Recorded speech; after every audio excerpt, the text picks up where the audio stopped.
Hi friends, welcome to Shami's kitchen. എല്ലാവർക്കും സുഖമാണല്ലോ. അപ്പോൾ എല്ലാവരും സേഫായിട്ടിരിക്കണം. ഇന്നത്തെ നമ്മുടെ റെസിപ്പി വളരെ ടേസ്റ്റി ആയിട്ടുള്ള ഒരു റവ ലഡു ആണ്. അപ്പോൾ വീഡിയോയിലേക്ക് പോകുന്നതിന് മുന്നേ നമ്മുടെ ഈ ഷമീസ് കിച്ചൻ ചാനൽ ഇതുവരെയും സബ്സ്ക്രൈബ് ചെയ്യാത്തവരുണ്ടെങ്കിൽ അല്ലെങ്കിൽ ഇത് ആദ്യമായിട്ടാണ് കാണുന്നതെങ്കിൽ പ്ലീസ് ഒന്ന് സബ്സ്ക്രൈബ് ചെയ്തേക്കണേ. കൂടെ തന്നെ തൊട്ടടുത്ത് കാണുന്ന ബെല്ലൈക്കനിൽ ഓൾ കൂടി ഒന്നും മറക്കാതെ പ്രസ് ചെയ്തേക്കണം. എന്നാൽ ശരി, നമുക്കിനി വീഡിയോയിലേക്ക് പോകാം. വളരെ സിമ്പിളായിട്ടും വളരെ ടേസ്റ്റി ആയിട്ടും തയ്യാറാക്കാൻ പറ്റുന്ന ഒരു റവ ലഡു ആണ്.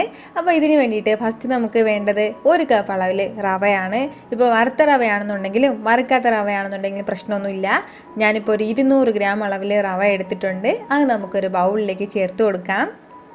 റവ ചേർത്ത് കൊടുത്തു കഴിഞ്ഞാൽ പിന്നെ നമുക്കിതിലേക്ക് വേണ്ടത് ഒരു 1/2 കപ്പ് അളവിൽ, 1/2 മുതൽ 1/4 കപ്പ് അളവിൽ വരെ നമുക്ക് പാല് വേണ്ടി വരും. അത്രയും പാലും കൂടി ചേർത്ത് കൊടുത്തതിന് ശേഷം നമുക്ക് നല്ലതുപോലെ ഒന്ന് കുഴച്ചെടുക്കാം. കുഴച്ചെടുക്കുമ്പോൾ ഇങ്ങനെ തരി തരിയായിട്ട് ഇങ്ങനെ ഇരിക്കാൻ പാടില്ല. നല്ലതുപോലെ ഇങ്ങനെ കുഴഞ്ഞിട്ട് കിട്ടണം. മാവൊക്കെ ഇങ്ങനെ കുഴഞ്ഞിട്ട് കിട്ടില്ലേ, അതുപോലെ ഇങ്ങനെ കുഴഞ്ഞ് കിട്ടും. നമുക്ക് ആ ഒരു രീതി വരെ നമ്മൾ ചെറുതായിട്ടൊന്ന് കുഴച്ചെടുക്കണം. ഞാനിപ്പോൾ ഇതുപോലെ കുഴച്ചെടുത്തിട്ടുണ്ട്. നമ്മുടെ മാവ് ഇതുപോലെയാണ് ഇരിക്കേണ്ടത്. ഇങ്ങനെ പിടിക്കുമ്പോഴത്തേക്കും ചെറുതായിട്ട് ഇങ്ങനെ നമ്മൾ സാധാരണ മാവൊക്കെ ഇങ്ങനെ കുഴച്ചെടുക്കുന്നത് പോലെ തന്നെ ഇരിക്കണം. നല്ല തരി തരിയായിട്ട് ഇരുന്ന് കഴിഞ്ഞാൽ നമ്മളിപ്പോൾ എണ്ണയിലിട്ടിക്കിട്ട് ഇത് വറുത്തെടുക്കണം. അപ്പോൾ വറുത്തെടുക്കുന്ന ടൈമിൽ അത് പിരിഞ്ഞു പോകും. ഇനി നമുക്ക് വേണ്ടത് നമുക്ക് ഇഷ്ടമുള്ള ഷേപ്പിൽ ഇത് ചെറിയ ചെറിയ ബോൾസാക്കി എടുത്തതിന് ശേഷം നമുക്കിനി ഇത് ഓയിലിലേക്ക് ഇട്ടിട്ട് നല്ലതുപോലെ ഒന്ന് ഫ്രൈ ചെയ്തെടുക്കാം. ഇപ്പോൾ നമ്മുടെ എണ്ണയെല്ലാം നന്നായിട്ട് ചൂടായിട്ടുണ്ട്. ഇതിലേക്ക് നമുക്ക് ഇഷ്ടമുള്ള ഷേപ്പിൽ ഇത് നല്ലതുപോലെ ചെറിയ ചെറിയ ബോൾസാക്കി ഇട്ട് കൊടുത്തിട്ട് ഒരു ലൈറ്റ് ഗോൾഡൻ കളർ വരുന്നവരെ ഒന്ന് ഫ്രൈ ചെയ്തെടുക്കാം. അങ്ങനെ നമ്മൾ ചെയ്യണത് എന്തെന്ന് വെച്ചാൽ നമ്മുടെ റവ നന്നായിട്ടൊന്ന് വേവിച്ചെടുക്കുകയാണ്. അപ്പോൾ ആ ഒരു കാര്യമാണ് നമ്മളിതിലൂടെ ചെയ്യുന്നത്. ഒരു സൈഡ് നന്നായിട്ടൊന്ന് കളറ് മാറി കഴിയുമ്പോഴത്തേക്കും പിന്നെ നമുക്ക് തിരിച്ചിട്ട് കൊടുക്കാം. ഇതുപോലെ തന്നെ 2 സൈഡും നല്ലൊരു ഗോൾഡൻ കളർ ആകുന്നവരെയും ചെറുതായിട്ടൊന്ന് ഫ്രൈ ചെയ്തെടുക്കാം.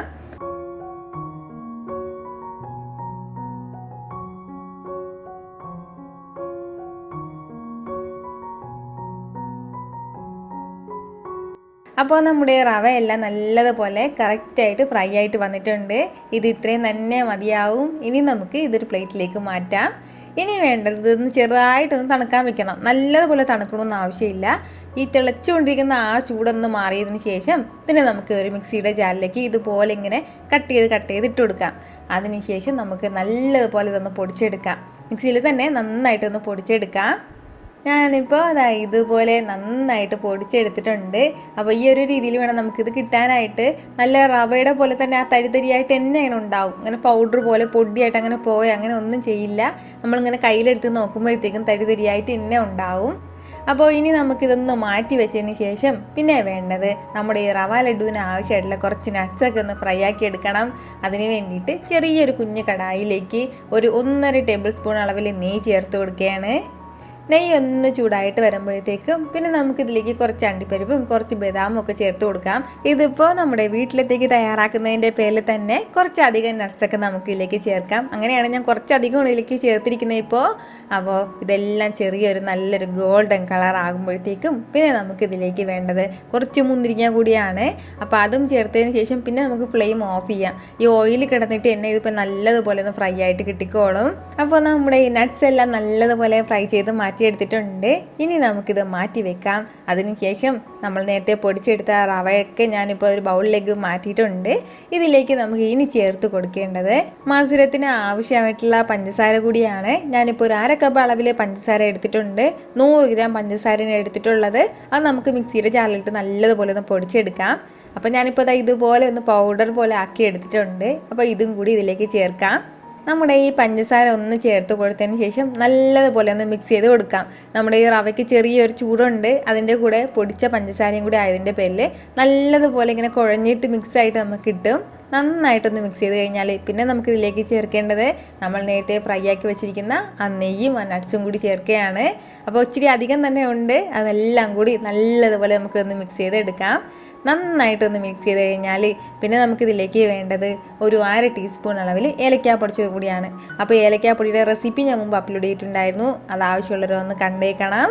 നന്നായിട്ട് ഇതെല്ലാം കൂടി ചേർത്തിട്ടൊന്ന് മിക്സ് ചെയ്ത് കഴിഞ്ഞാൽ പിന്നെ നമ്മൾ അല്പം കയ്യിലിങ്ങനെ എടുത്തിട്ട് ഇങ്ങനെ ഇറുക്കി നോക്കുമ്പോഴത്തേക്കും അതിങ്ങനെ ബോൾസ് പോലെ കട്ടയായിട്ടിരിക്കും. ഈ ഒരു രീതിയിൽ വേണം നമുക്കിത് കിട്ടാനായിട്ട്. അപ്പോൾ ഇനി നമുക്ക് വേണ്ടത് നമ്മുടെ ലഡുവിൻ്റെ ഷേപ്പിൽ നല്ല കറക്റ്റായിട്ടൊന്ന് ബോൾസാക്കി തയ്യാറാക്കി എടുത്താൽ മതിയാവും. അപ്പോൾ ഞാനിപ്പോൾ കയ്യൊക്കെ ഒന്ന് വൃത്തിയാക്കിയതിന് ശേഷം നമ്മുടെ നമ്മുടെ ബോൾസൊക്കെ തയ്യാറാക്കിയാണ്. അല്ലാന്നുണ്ടെങ്കിൽ കയ്യിലൊക്കെ ഇങ്ങനെ ഒട്ടിപ്പിടിക്കും. കൈ കഴുകിയതിന് ശേഷം ആകുമ്പോഴത്തേക്കും പിന്നെ ആ ഒരു പ്രശ്നം വരില്ല. അപ്പോൾ ഈ ഒരു രീതിയിൽ നമ്മുടെ റവ ലഡു നല്ല സൂപ്പറായിട്ട് റെഡിയാക്കി എടുത്തിട്ടുണ്ട്. ഇത് കാണുമ്പോൾ തന്നെ നിങ്ങൾക്ക് അറിയാമല്ലോ എന്ത് മാത്രം ടേസ്റ്റ് ആയിട്ടുള്ള റവ ലഡു ആണെന്ന്.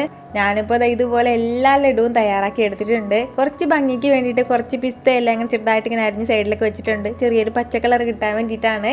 നമ്മളിപ്പോൾ ലഡു തയ്യാറാക്കുന്ന ടൈമിൽ എത്ര സോഫ്റ്റ് ആയിട്ട് ഉണ്ടാവുമോ അതുപോലെ തന്നെയാണ് തണുത്തതിന് ശേഷവും പിന്നീടും ഉണ്ടാവുക. കുട്ടികൾക്കും വലിയവർക്കും എല്ലാം ഒരുപോലെ ഇഷ്ടപ്പെടുന്ന ഒന്നായിരിക്കും ഉറപ്പായിട്ടും ഇത്. ഈ വീഡിയോ നിങ്ങൾക്ക് ഇഷ്ടമായിട്ടുണ്ടെന്നാണ് എൻ്റെ വിശ്വാസം. ഇഷ്ടമായാൽ ഇതൊന്ന് ലൈക്ക് ചെയ്തേക്കണം. ഇത് മറ്റുള്ളവരും കാണണമെന്ന് ആഗ്രഹിക്കുന്നുണ്ടെങ്കിൽ നിങ്ങളുടെ ഫ്രണ്ട്സിനും ഫാമിലിക്കും എല്ലാവർക്കും ഒന്ന് ഷെയർ ചെയ്ത് കൊടുക്കാനും മറക്കരുത്. വീണ്ടും നല്ലൊരു ഉഷാറ് വീഡിയോ ആയിട്ട് ഞാൻ വരുന്നതായിരിക്കും. അതുവരേക്കും എല്ലാവരും ഹാപ്പി ആയിട്ടിരിക്കുക, സന്തോഷമായിട്ടിരിക്കുക, എല്ലാവരും സേഫ് ആയിട്ടിരിക്കണം. Take care dear friends.